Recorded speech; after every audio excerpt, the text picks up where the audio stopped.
નમસ્કાર, હું છું પ્રિયા અને તમે જોઈ રહ્યા છો જનતા કી જાણકારી ન્યૂઝ। નજર કરીએ આજના સમાચાર ઉપર। બોટાદ જિલ્લાના રાણપુર શહેરમાં ગ્રામ પંચાયતના તલાટી કમ મંત્રી સાથે સફાઈ કામદાર દ્વારા અસભ્ય વર્તન કરવામાં આવતા રાણપુર ગ્રામ પંચાયત અને સરપંચ દ્વારા રાણપુર બંધનું આજ રોજ એલાન આપવામાં આવ્યો હતો, જેના કારણે રાણપુર શહેર સજ્જડ બંધ રહ્યું।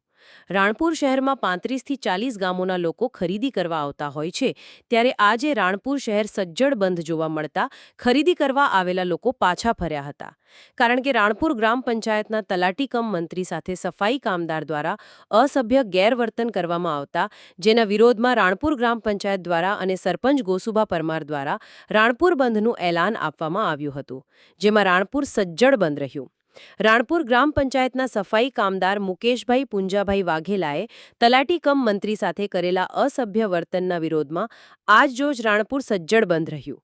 વેપારીઓએ દુકાનદારોએ પોતાના ધંધા રોજગાર સ્વયંભૂ બંધ રાખી રાણપુર ગ્રામ પંચાયતના સરપંચે આપેલા રાણપુર બંધના એલાનને સમર્થન આપી વેપારીઓએ વિરોધ નોંધાવ્યો।